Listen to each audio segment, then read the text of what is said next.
All right, so here we are again, and this time it's assignment 6 of C Sharp, and I guess I'll just get right into it. Not first, just uh, showing the branches is optional now, but I just still wanted to, since it was mentioned, I want to show it there. Let me monk. And I also made this.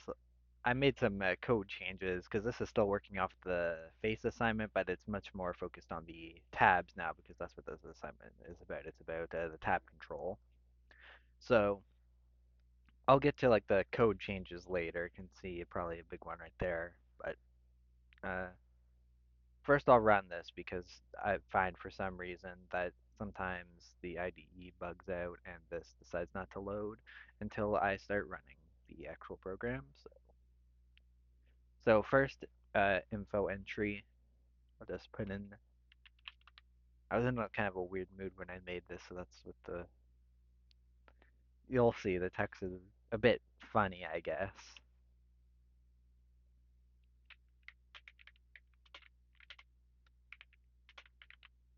You don't need to know where I live. And then, see, I guess one of the things I was mentioning is to make sure info is saved between tabs, and that's something like I didn't have to do anything for. So I don't know if that's just something that was wanted and, was like, oh, that's actually something it already does, or if that is something that, goodness, or if that's just something that used to not do that and now it does that. But anyway, wasn't really worried about it because it switches. And also, I can imagine it's not too hard to actually save info. If it's not saved, you just on tab switch, you'd have like a function that pulls from these. Basically, a save function, except for instead of happening when I click the save button, it happens when I switch tabs. It wouldn't be that hard to implement, is what I'm trying to say. And then here, uh, this is the uh, pick your poison or pick your job. See, this is what I meant by it being a little funny. I'm gonna go assistant to assistant to TV show host, and then pleasure. So, what do you do as your hobby? I was also a little funny here, so I'm gonna go acting like someone who means something, and then just dog or cat. I pick a cat. And then another thing that I want to show. So, the face maker is still here. It's just one of the tabs, and I want to show that. See, there's radio buttons here, but they don't. These are in different scopes from each other. So uh, basically, if you have radio buttons in the same scope, or yeah, in the same scope, you can have like there's a specific box that you can put around radio buttons, so you can have two different sets. But since these are different tabs, it's basically automatically like that, where there's two different scopes for the radio buttons. And also, I figured out how to make it so this doesn't have a default value, and that's that it does have a default value. It just clears this right away because I tried doing like default value -1, but because of how this works, that just puts -1 into an array, so that doesn't work, or a list, so that doesn't work. But so what I did is just when this starts up, it does add this. It does add like the first index face, so no 1, but then it clears it right away. And the reason why I had to fix that is because let me just make a full face. Is that here it's basically these are two different canvases, and then it just this it just adds to both now. And so, but because of that default face, what it did is it made it here, but it didn't make it here. And just because of how things were loaded, I couldn't make it appear on both because the second canvas was null at the time that this is being added because it's right away. It's basically the second this is initialized, and this is a sliders initialized before this canvas. So I that's why I was trying to figure out how to actually make it so that there's no default option on this, and I did that. So now it's completely, duplicated exactly. And this all just works the same even with the menu and the controls and everything. It's just one of the tabs. And then this is the information tab. So, uh, yeah, I'll just show it. So, it has all the information, and then the face is displayed here, so I guess I didn't have to put this in like the saved, but I decided I'd put, the file paths in there since this is just text. And then steal my info. What this does is, it does what you expect. It saves.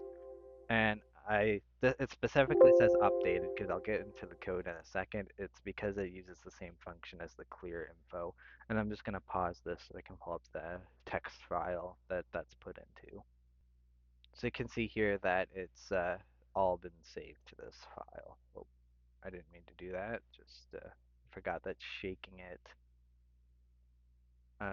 does that.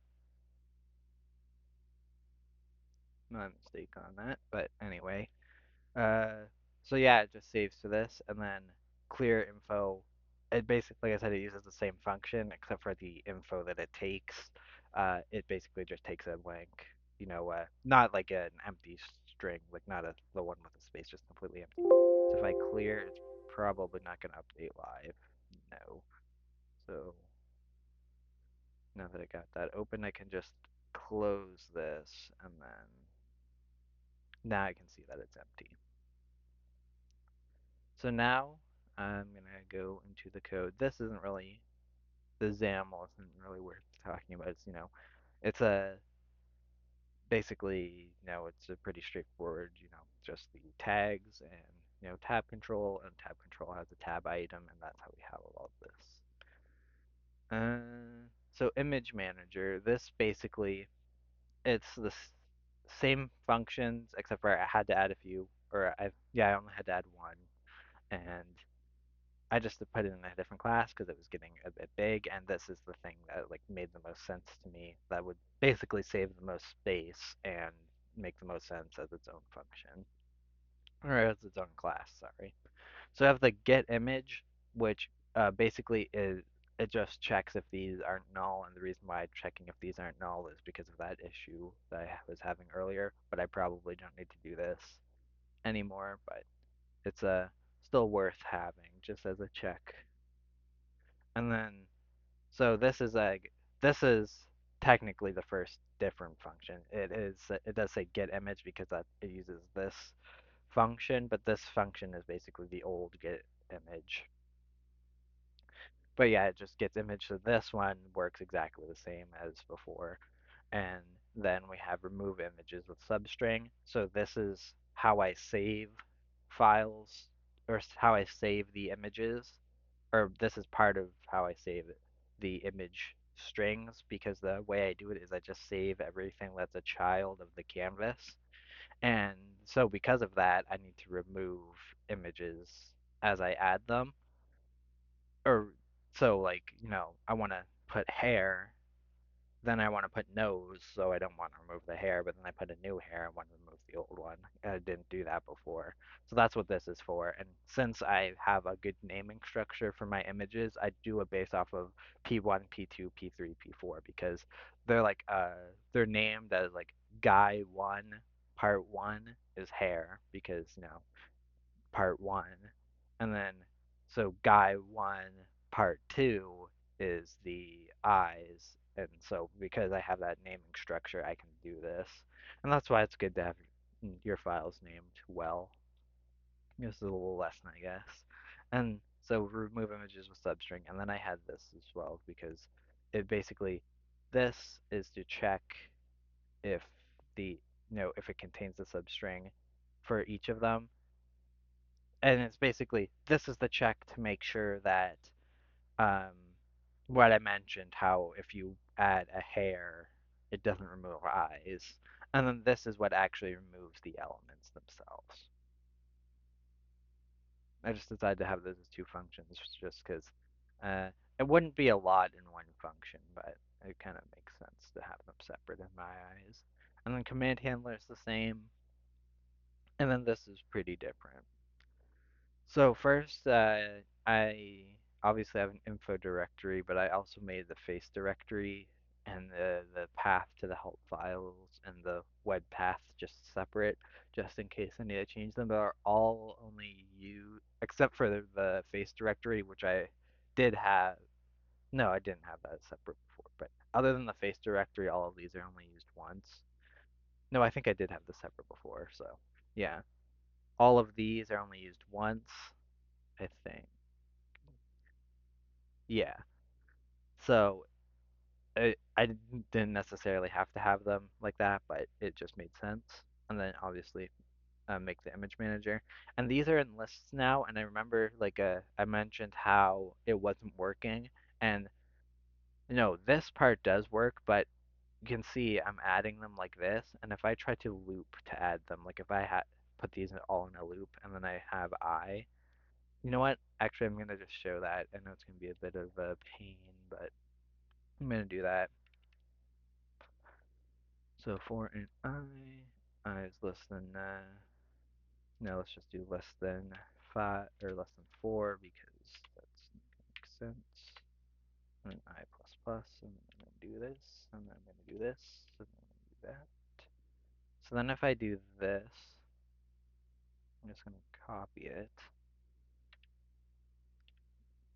Yeah, I know this is a bit of work to do live, but I just want to show this. And now it's not gonna work. Well, it's gonna load, but now it might not even load. But I want hair. So if I do hair and I do hair, and now it's gonna work because I said it wasn't gonna work. Ain't that something? Ah, goodness me. So I guess I'll change that. Well, see, I must have been doing something wrong. But it's just maybe it's if I do this. It's just funny. I say, it's not gonna work, and then it works. But hey, at least that's fixed. The only other thing I can think of is because I had multiple in here. So if this does work, I'm just gonna leave it, and then if it doesn't work, then no, it doesn't work. Or if this does work, I'm gonna fix it. But if not, I'm just gonna go back to the old way. Maybe it's just because of how I refactored it, but yeah, it could just be because of how I changed it since maybe it didn't like using a method from its own class. But yeah, that works how I want it to now, so I'll fix that after this video. But anyway, that was a little bit of I guess a happy detour because that works. But anyway, this is the same. These are the same. I thought about putting them in their own class, and I think it still would save a little bit of space, but it's like I don't think it was enough to warrant having the logic for these be a part of a different class.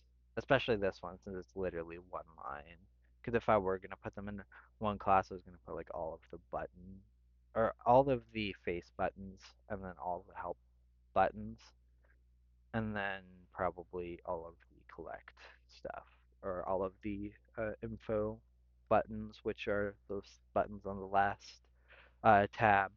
So that's the really new stuff. So this collect info, it just it parses the info from the different spots, and then I have this like not is null or empty, so that it has that. So it basically doesn't give you a blank line if you don't put anything in. So I didn't show that, so I'll just show that. So if I just show my info, it does that, and then I don't have that for face elements, but I think that's fine.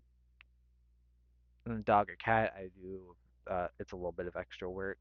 As far as I know, you can't do like because I have them. I still have them in a group because I didn't know if it was going to work if they weren't in a group.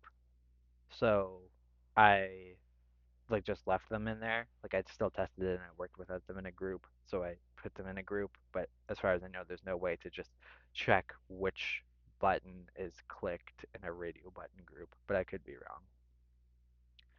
And then this is how this is what I mentioned where I get the children of the canvas. So that's why I had to clear anything that's not basically being seen currently. And then I just put it all in a string and then I just return that string. And that's because this is used for the It's used for the info click and for the save click, so that's why I did that. And then the save click is used twice because, or the save file is used twice because it saves the info and then it clears the info because it's just saving a blank line. And then this just does the extra work of actually clearing the things on screen. So yeah, that's it for this one. It, every time I've done this, I've definitely like refactored it a little bit. And this is definitely going to be the biggest refactor just because of this working and the separate class, which no, like I said, I'm glad this works now. I'm just kind of like, why wasn't it working? Because I literally had it the exact same way as this, but really the only difference is that I have the get image in a separate class, so I guess that would have to be it. But anyway, that's it for this one. See you next time.